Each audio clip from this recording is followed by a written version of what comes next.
What is up, my nerd family, and welcome back to another episode of Games Mas. Sorry, I beat you to the cloud. Sorry about that. Welcome back to another episode of Games Mas, the podcast where we're talking about all things board games, video games, and a hint of pop culture. I'm your host, Vic, and today we got the boys. The boys are back from Operation Game Night. Let's go. Oh, my Travis, Jared, Clay, it is good to have you guys back here again. It's always a fun time. It's always an exciting time. It's always a crazy time. And, man, we're going to talk board games. We're ready to talk board games here.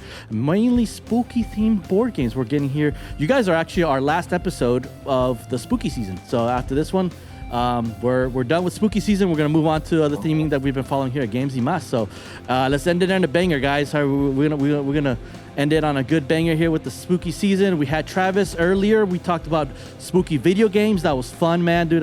You made me want to go back to a bunch of spooky games that I played. But for today, we're going to be talking about spooky games in generalization. And what better way to do it than with the guys from Operation Game Night. Very excited to talk about spooky games, what makes a good spooky game, what our favorites, our experiences, maybe some that just fell flat. You know, we can get a little negative here sometimes, but I feel like we have some good positives. We'll see. So, yeah, thank you guys so much for watching, listening. Don't forget to like and subscribe, get those 5 stars, grow the algorithm, let the Nerd Familia grow, and also give Operation Game Night a follow. We'll do a little bit more plugins towards the end of the podcast here. But with all that being said, guys, pull up a chair, grab some dice, y acompáñame a jugar. They do move in herds.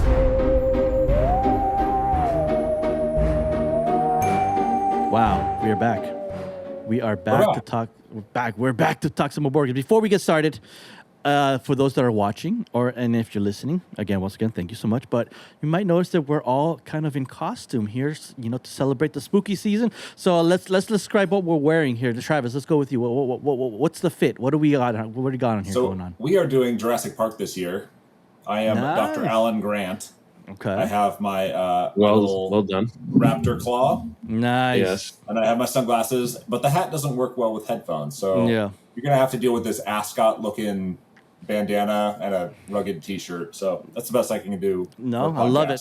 I love it. I thought it was a sexy Woody for a second, but sexy Woody. Oh, okay, there you go. Yeah. No hat. Snake in my boot. There. Yeah, there it is. Oh my goodness. Okay, so we have Travis here. Clay, we a Steelers fan? Yeah, he's a sad person. Except for Steelers are doing pretty good this year. Yeah, I mean, minus last week, but they're going to rebound against your wife's Packers tonight. Oh, man, my wife going to be good. Oof, it's going to be tough. I know Aaron Rodgers wants some revenge, so he's going to take it on his old team for sure. And I hope he does, because I have DK Metcalf in my fantasy team, so I need him to ball out. Yeah. I need him to ball out. I need him to ball out for sure. All right, Jared, what are we wearing? What we got going on here? I mean, I also went for sexy themed farmer, but I'm actually Wreck-It Ralph. This is my my medal that I'm looking for, because I want to get the recognition. Yeah, nice. Like Fix-It Felix and the Tall Tower. So. Is your daughter Fix-It Felix? No, but Fritz was Cole's little son. Yeah. That's right. Oh. Yep. And nice. It was a whole crew. I got pics coming on Insta soon, maybe. Oh, nice. It's funny because when I first saw you, I thought you were like a beaten down like archaeologist from like Lost Ruins of Arnak. I was like, oh, he really is. He's one of he's one of the explorers. He's one of those explorers from Lost Ruins. These are some of the nicest. These are Carhartt overalls. I mean, they have suspension built into the over shoulder holders. Oh, so nice! You got the fancy ones. You can do anything you want. You can do exploration like Arnak, farming, wrecking, Ralphin. Anything really. There it is. You got the variety. Heavy construction. You know what this is really good for? Talking about spooky board games. That's right. There you go. Yeah, he's ready. He's locked and loaded. That was an appropriate interjection about spooky board games. Huh? There you go. And then lastly, I'll go. If you guys are watching again, I am wearing my Marty McFly Great Scott outfit over here. Got it going on here. I wore it for FanFest. It's a little tight now. I gotta put on a little extra pounds, so I'm kind of squeezing in here. But it's okay. It's okay. You got your hoverboard? I don't got my hoverboard. So this is Marty McFly from the first one, the first outfit. I wish I had the hoverboard because I want that hat. I want that like holographic, like weird hat on there. Oh man, I want that hat so badly. Oh yeah. Nikes. Yes, and then I want those self-laced Nikes for sure. But I'll be Marty McFly from the first one because the first one was great. So yeah, so happy Halloween to those that are watching. That maybe this episode hopefully comes out before Halloween. If not, whenever you're listening to this, we're filming it before Halloween. So yeah, spooky season. But let's get into it. Let's talk about spooky board games, guys. And I'm glad you brought this up, Clay, about how have you genuinely been scared playing a board game. Now, the answer is no, bro. Like, I don't think so. I don't think we've ever, generally, played a game and we're like, oh, we got to stop playing it. Let's do spooky. I will say, though, Betrayal Legacy had some moments that I was, generally whoa, where did that come from? Because there'd be moments where, you're reading the instructions for, the next session, and it'll be look underneath the plastic holders and you'll find a dial. And you're like, what? Or was that the whole time? You're like, oh. So, it'll, throw some curveballs at you that you kind of get you a little bit spooked. But I've never been, I've never had, nightmares of, a board game. You know, I'm playing a board game or it's like that. How, movies do it and stuff like that. We can go around. We'll talk about what's your go-to horror-themed board game? What's a good horror? Maybe Lovecraftian. You see, I have Arkham Horror over here. What's a go-to? Maybe around this time of season that you guys, when it's time to pull out to the table. What's a game that you want to get into the mood for? I'll let the guys at Operation Game Night take it away here. Whoever wants to go first, let us know. What's your go-to? What's your go-to spooky horror-themed game? Oh, yeah, I got one. No, Clayton, go, Travis. Okay. I'll go. Horrified. Horrified's the one. Yes. I love Horrified. That game is perfect. Not scary, but it has scary themes to it. So I have enjoyed that game ever since Travis first introduced it to me. Yes. I love the cleverness they have with the different monsters and how you use those items to defeat them. And well, first you have to get your advancement or whatever, and then you can defeat them. It's just such clever things with every little new monster and box that you get for Horrified. So that's my go-to. If I could only have one spooky season game, it's going to be Horrified. Sorry for taking that one off the board. No, yeah, that was a great selection. I agree with you. That was a perfect one. Horrified. Okay, what else we got? What do we got on the list here? So recently I've been playing a lot of solo games. Not getting a lot of multiplayer games played right now. So I'm going to go with Final Girl. This is Final Girl, yeah. Invested in a couple, maybe 2 years ago when it was getting more popular and kind of out to the masses. And Final Girl is a solo-only game where it is you versus a stereotypical serial killer that are kind of knockoff versions of your classic horror hits, like Texas Chainsaw Massacre. They have Alien. They've got Friday the 13th. They've got all your favorites, Halloween, whatever it is. And you are running around camp, bloody face, camp, you're running around these different scenarios trying to rescue other people that are being victimized. You're equipping yourself and you're trying to get into this one-on-one showdown with the bad boss at the end. Right. Really super thematic, really builds attention. Really fun. I'm really enjoying Final Girl, and it's getting more and more popular as the years go on. No, hands down. Yeah, that's a great game. It's a hard game too. If you don't manage it correctly, you're getting capped quickly in that game for sure. Oh yeah. Do you have all of them, or do you only have the basic core the? Don't have all of them. I have maybe 5 or 6. There's some good value in them though, because you buy one scenario book and it comes with 2 different scenarios in it that you can play. Yeah. With different villains in each box. So you have to buy the core box separate, which kind of sucks. But every time you buy one of the expansions, it comes with 2 different scenarios to play. Right. Okay. And here's a follow-up one. Do you think that game should be integrated to play multiplayer, or is it a perfect solo game? Do not touch the player count. Leave it as a solo game, or do you think it could be played well if you were to add other players into that game? That is a good question. I think the publisher, who is escaping me at the moment, Van Ryder Games.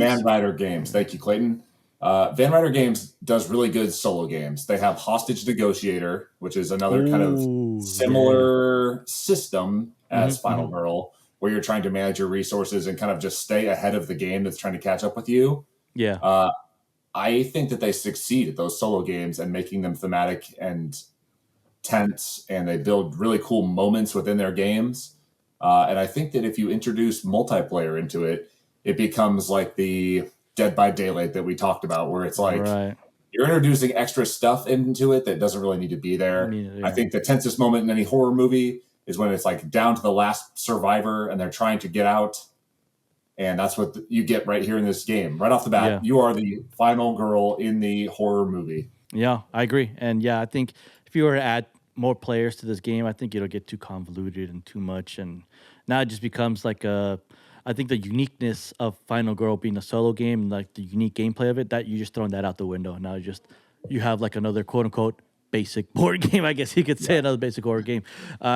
Jared, what do you got? What do you got for us? You got anything spooky on your list, or are you just straight Lost Ruins of Varnak only? They might not. Oh, come on! I am a one-trick pony, but I've played a couple other ones. Okay. Unfathomable came to my mind. Yes, great. Great choice. Really, really cool, spooky minis. I just remember I haven't played in years. It's probably been at least 3 to 4 years since we played that. And that one also has that hidden theme, like the hidden goals, right? You got one dude in your midst that might be trying to sabotage, right? Yep. And that was a blast playing that one, which I always love hidden themes or hidden goals. But it's so spooky. Anything pre, the internet themed, you can't just Google how to help me get out of this situation. They're like on some old steam liner going in the ocean, and all of a sudden creatures start coming onto the boat.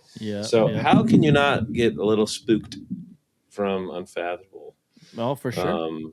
So I haven't played that in a long time, but my guess is that Clayton's probably gotten rid of it in the board sale, or like a yard sale or something like that. Reference episode whatever on Battlestar Galactica, the board game, where I said that made Unfathomable a get rid of game for me because I just love Battlestar Galactica so much. Is it spooky though? Is Battlestar Galactica spooky?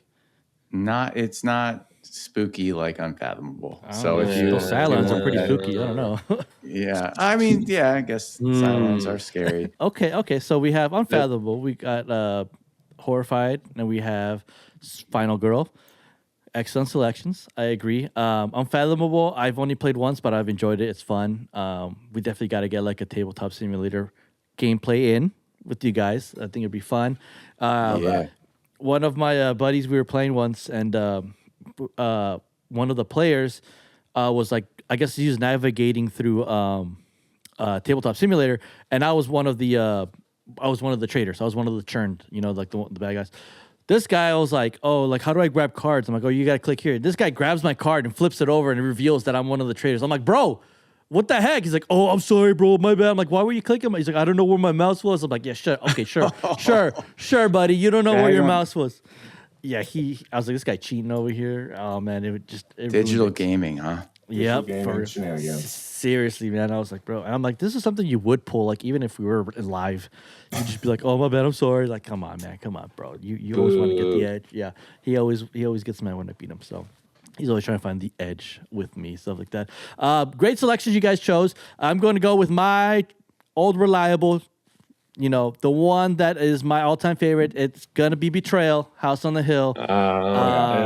That's the old tried and true game that it's like the king of horror on that, my personal list of horror spooky games. I mean, unless you really like playing with the Ouija board, then I guess that's whatever.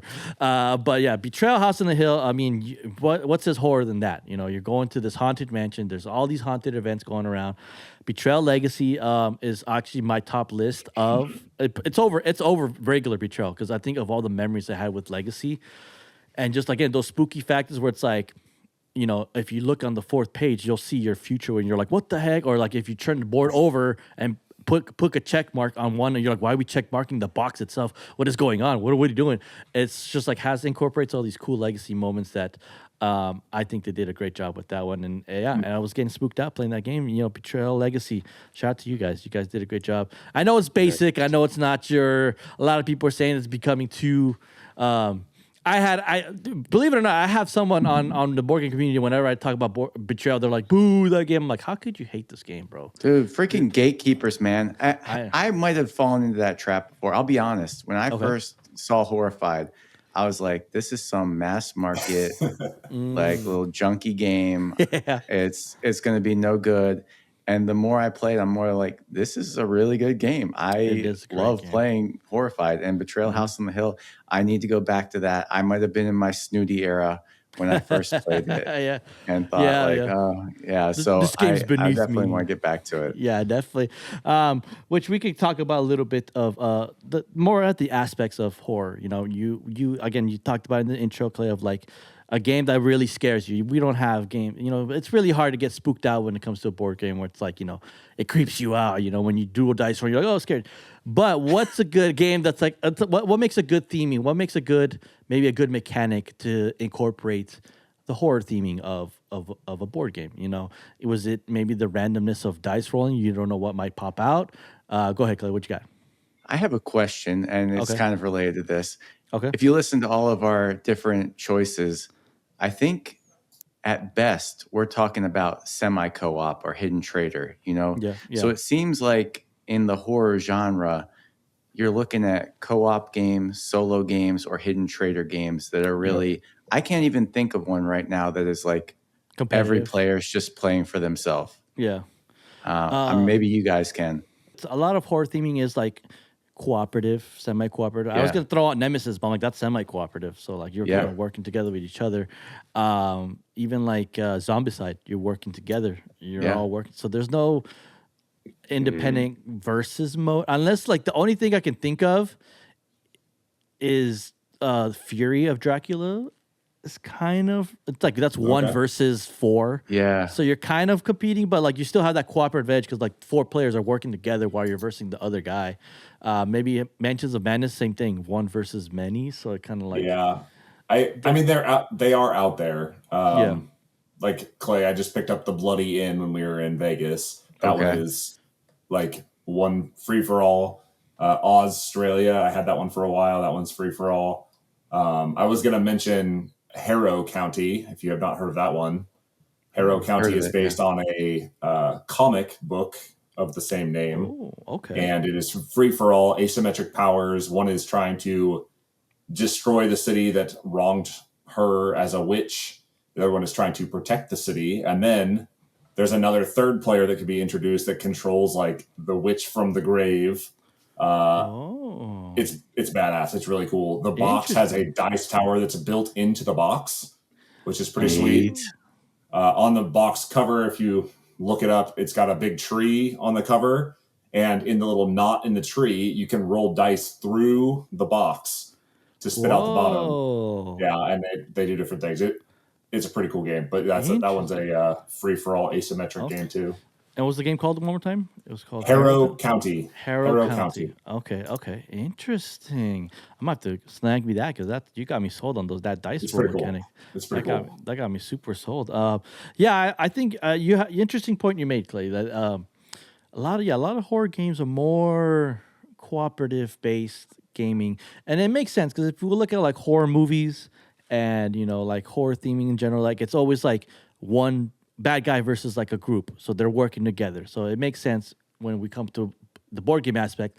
You got to work together to, solve this mystery or get away. Yeah, there's a hidden traitor element to it, like with Betrayal or Unfathomable or Z Wars or V. Is it V Wars? V Wars or some of these other games that you have there. You have those hidden traitor mechanics. But what do you think? Maybe is something that a narrative can do in the board game that could make it a good horror theming gaming. Obviously, the storytelling is something that's very important when it comes to horror theming because you got to tell a story of why you're doing this. But like, what would you say is maybe a mechanic that you've played in a horror game that you've enjoyed that maybe isn't found in a typical board game setting that you guys have found fascinating when you guys came across these type of board games? I don't know. Any thoughts for that one? Yeah. That is a good question because I think it really comes down to emerging narratives, and they come out more often than not when things are cooperative or semi-cooperative, right? Yeah. If you have that one hidden betrayer, like Jared mentioned Unfathomable. We've played that once, probably 4 years ago. I still think about that game because I was the traitor, and these two knuckleheads are looking at each other like, he's the traitor, right? And but they're like, in the back of their mind, they had a little bit of doubt, and like it came down to one last, like, Jared had to decide either go against Clay and throw him in the brig or throw me in the brig, and he chose incorrectly, and I won. And so like, nice. Those emerging narratives where it is the story is progressing. Like everyone's played that game of Zombicide where like the zombie horde is swarming in on you. You got to check this one last X that's still turned over. You make a mad dash for it. You kick in the door. There's more zombies in there. Like things get worse and worse, but you can either overcome or you fail together. I think that's what really makes horror games shine. Okay. And I think you only get that when you have that hidden role or the co-op or the like all against the system type narratives. It's got to be a little bit like the anticipation too, which is kind of when you have these, what do you call it? When you get to move your character around the sandbox kind of game where you're like, you can only move a certain amount. They're closing in on you, or you're taking damage, and like slowly the anticipation of the end coming, and you can see it. It's palpable. Yeah. If you can build that really good in a game, that's what makes it really good, and it can help induce that horror, I guess. But it's really in my head just like the anticipation of like, oh gosh, something's about to happen. Oh no, we need to make a decision quick, or else it's over. Yeah, I think that's like the closest thing you get to the actual feeling of like, maybe watching a horror movie. And I think, again, going back to the cooperative nature of it, that it works well as a co-op because you can have those random events that you can't predict. There's always the card flip that says, oh my God, now we just spawned 7 zombies right here. And that, like Jared said, that anticipation of those random events, like you don't really get that when you're playing against other players. It's a little more understandable what they might do. So having that game system that can really throw just about anything at you does build that small level of anxiety that makes a good horror game. You know what? Definitely. I've thought of a good horror game. The alligator game where you press down a tooth and you wait and you finally press one of the, and it comes down, it snaps your fingers, or the pie in the face game where you're turning the little dial and click, click, click, click, boom.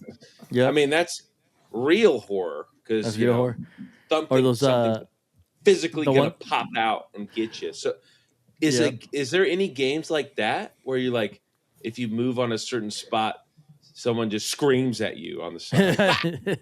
That could induce some good horror. There is it's not like that, but like there is a game, The Scream, based off of the Scream movies. There's a board game. It's like a small board game where you're playing, but it's interactive where like you have to like use the app to play because while you're playing, Ghostface will call you randomly and you have to answer.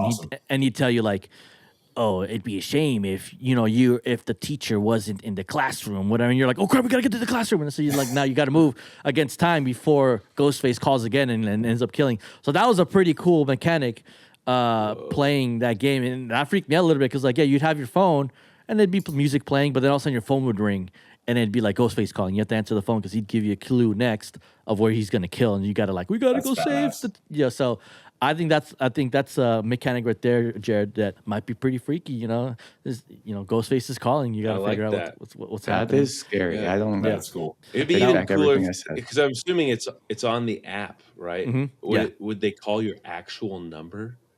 That would be. That would be spooky. Then I'd be like, okay, something's going on here. Something weird. Yeah, voodoo is happening. They can probably get some publisher can make it so they can text you. And like everyone put their phone numbers into some app, but then it physically texts you. That would like be kind of cool. Hidden. That's your hidden role right there. I know Clay's got a thing about don't you dare look at your phone at the table because you need to be completely focused on what you're doing. No, definitely not. But I mean, you can maybe app assisted games might help with this genre of gaming. Oh, for sure. Yeah, I think so. Things like you said. To Clay's point, like you don't really get that fear from board games by themselves.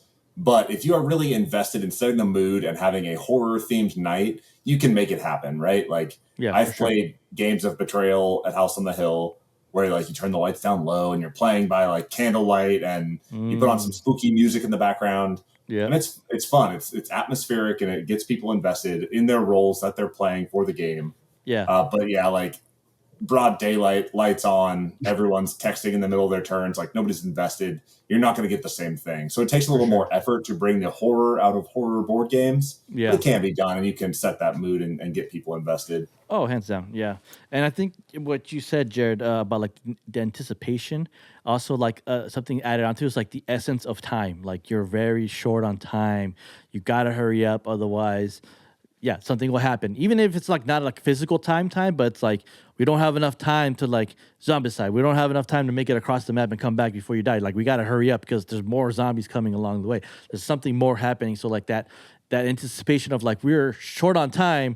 We can't just lally-dag do whatever we want. Like we're gonna get annihilated. We gotta figure it out. So like that horror feeling of like that anxiety feeling of like you're under pressure. You gotta like, oh, I don't know if we can do this in time. So I think that's a good aspect that board gamers, especially with the horror theming, and there's I see it a lot in regular gaming where you're very short on time. You can't do a lot of things, and I think it works well with horror theming gaming.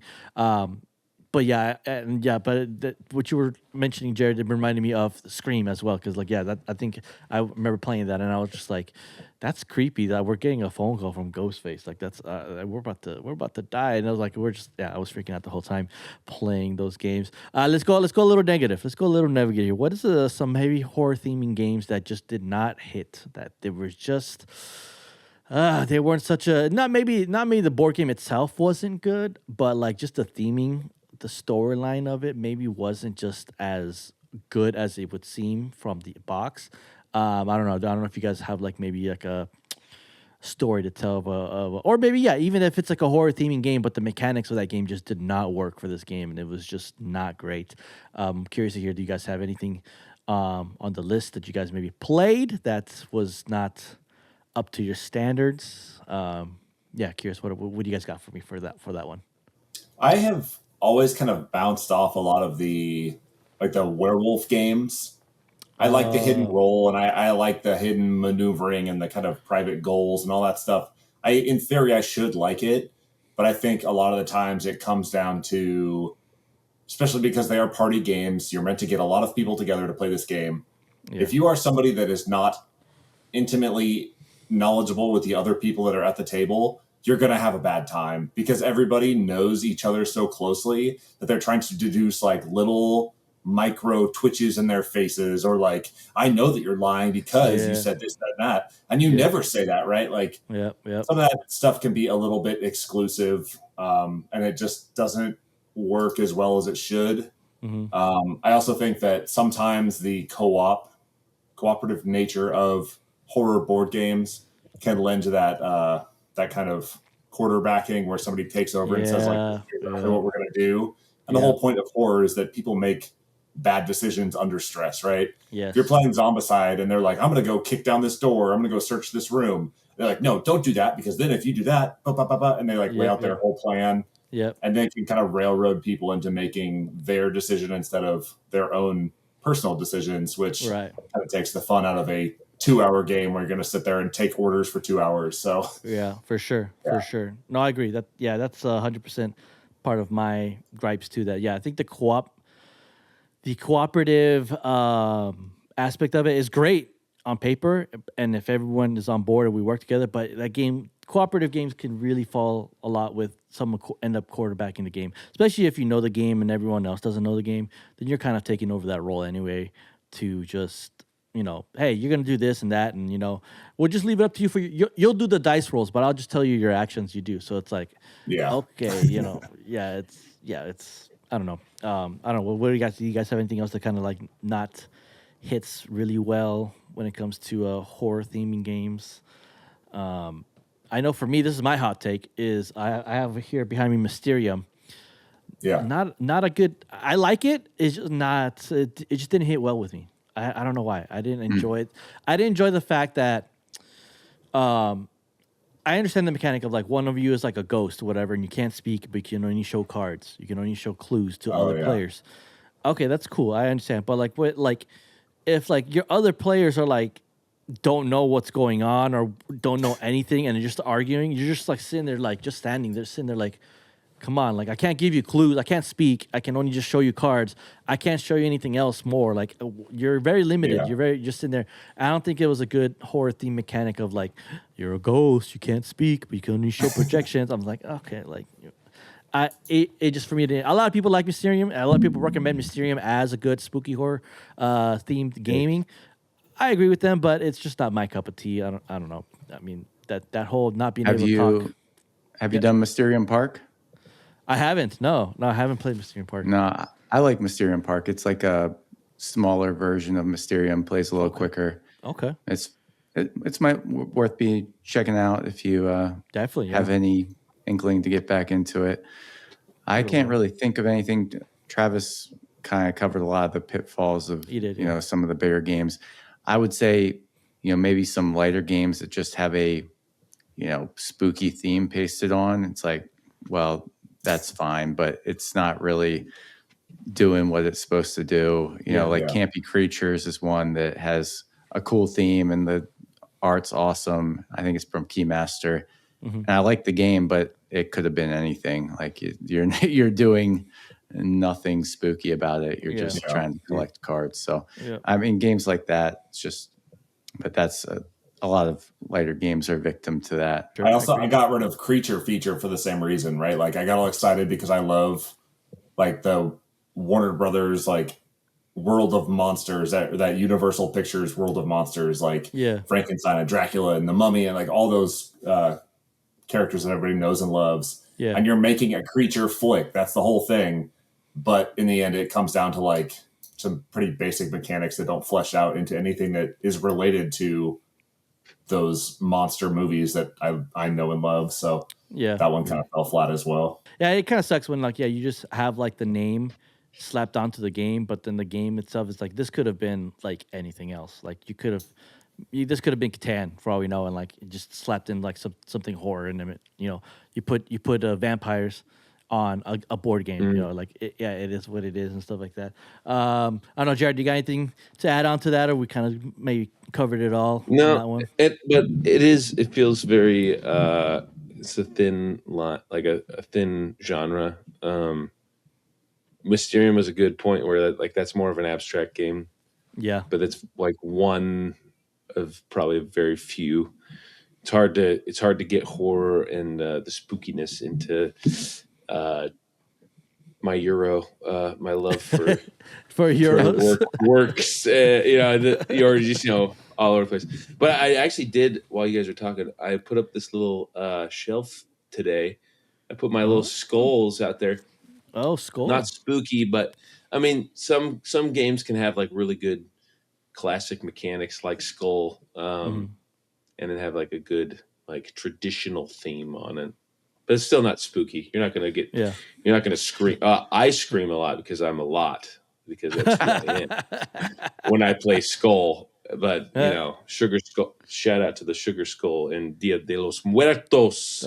Coming up. Yeah. So, that's a good game. Anyways, I like that's a good that's part all. of the game. That's all I had to add. Okay, no worries. Okay, we'll ask this final question here before we round off the podcast, and that's, what is a board game mechanic horror theme that you would like to see that would pretty much scare the living daylights out of you? I think if it could be out of the, there's no budget to this. There's something that you can add to a board game that if it's a horror theme that like if they added it to it, you'd be like, oh, that's creepy that they added that to the game, or that's really good mechanic that would scare you. Kind of like how we said, again, going back to how you said in the intro, where it's like, there's no board games that like scare you, right? Like, so like, what is something that we could add that we can get to that level where it's like, oh, okay, this game's creeping me out a little bit. Like, what do you think is a good, maybe mechanic? It's just kind of hard to think of, to be honest. This is morbid of me, but I'm thinking technologically here and the app assisted board gaming, but like you could do to help build that anticipation. And if you don't mind, like adding your own, like you could upload a photo of your friend or like someone from the table and Oh. AI could like slowly morph the picture of that person. Like you're not Ooh. working fast enough and that person's face is melting. And so like dang. you can like Oh. really relate to that Yeah. Okay, thing happening. okay. Yeah, yeah. I mean, you could do that right now with just prompting Chat GPT, but like for sure. what if it was built program or whatever, Yeah. but also, you know, keeping your privacy safe, so like deletes all the data or something like that.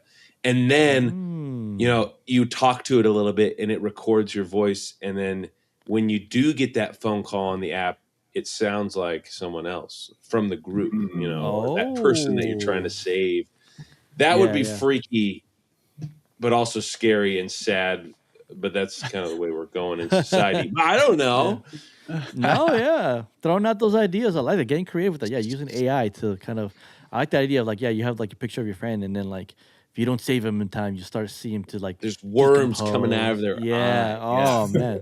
Yeah, I'd be freaked out for that one. That's a interesting mechanic. No, definitely. Yeah. What else? What else can we I mean, I just have to foot stomp Jared's. I mean, I think the real way to do it, this is lazy, but I do think technology needs to be incorporated more if you really want to get into the heart of being scared.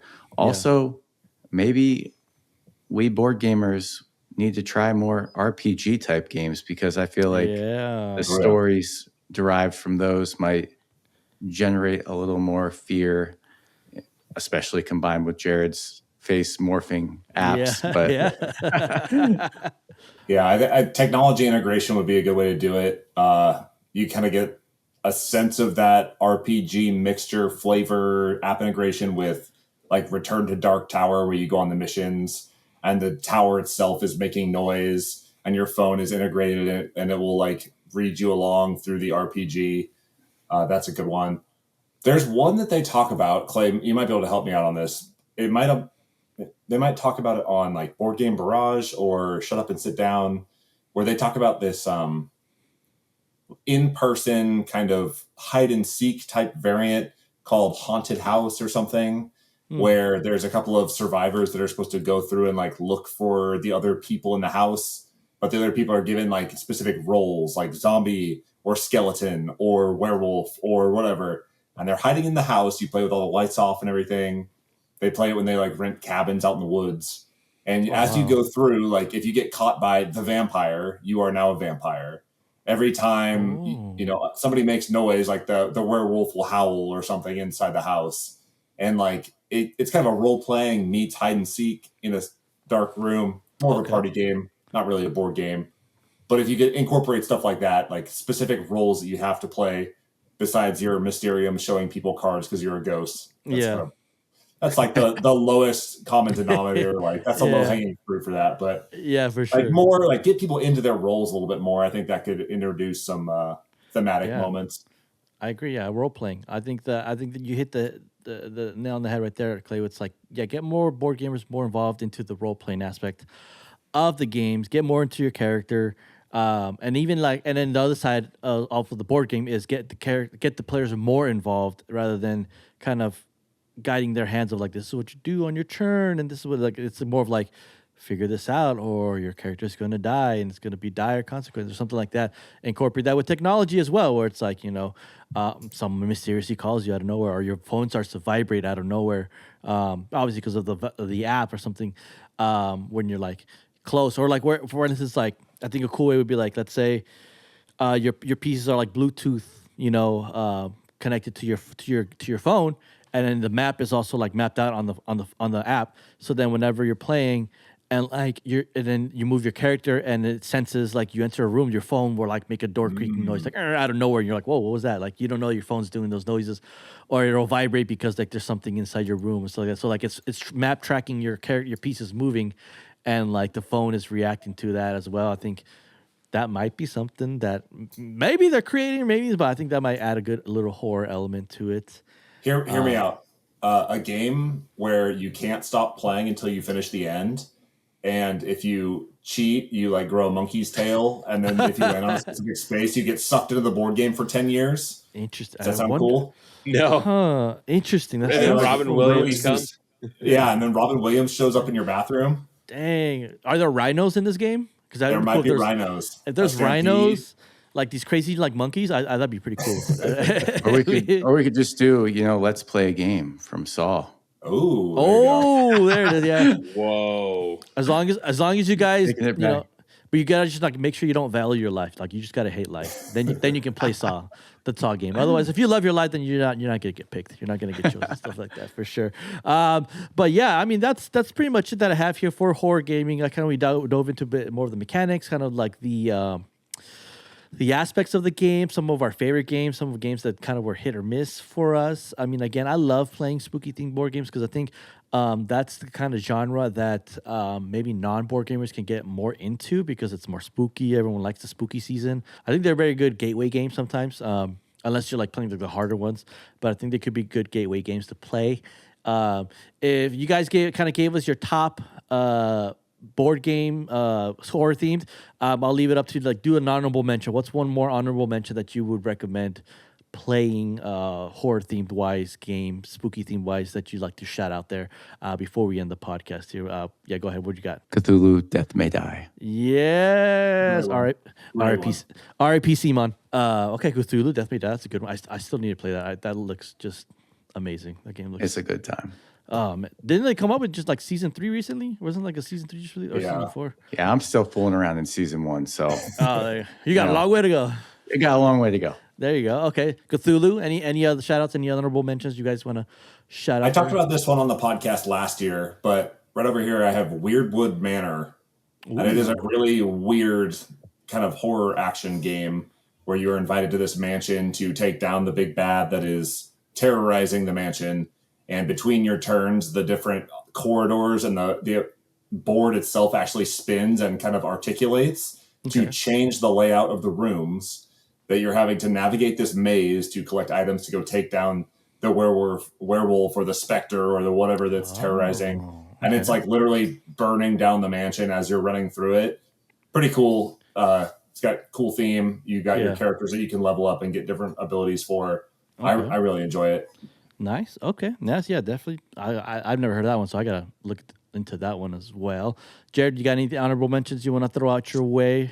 No, I'm good. Unfathomable. All right. That's it. All right. Cool. Good podcast. I was gonna say quacks, but that's just because it's fun cauldron builder. But Yeah, I mean, people play that in spooky season. Yeah. The witches. Get your quacks out. There you go. Yeah, exactly. Go brew you a good pot of something. Yeah, there you go. And don't blow up along the process when you're crewing. So, my honorable mention I'd like to do is you guys were talking about haunted mansions and like more ground level. I'm going to take mine up to the sky, up higher in the skies into space, and throw out, we already mentioned earlier, Nemesis. I'm going to go with Nemesis. If you're into sci-fi horror, Great one.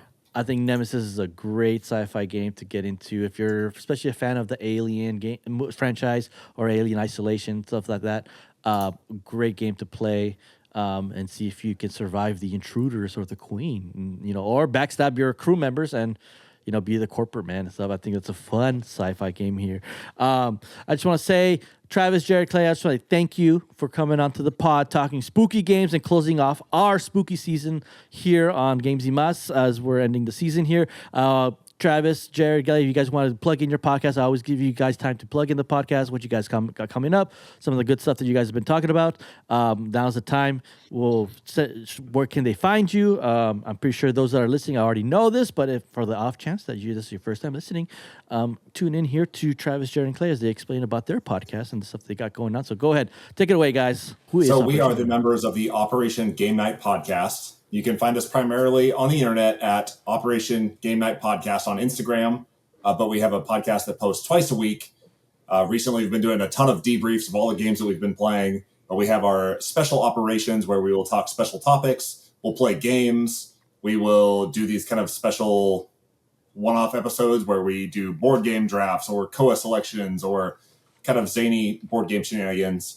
But really, we are a group of guys that gets together and we talk about board games and a hobby that we love very much. We have guests on all the time. Vic, you are always welcome to come on the podcast. Yeah. We are looking forward. We're trying to maybe get some bigger guests, maybe do a couple new segments that we have not done in the past. But yeah, we're constantly learning, constantly changing, constantly trying to grow, open to feedback, and we just like interacting with people that love board games. So check out Operation Game Night podcast wherever you get your podcasts.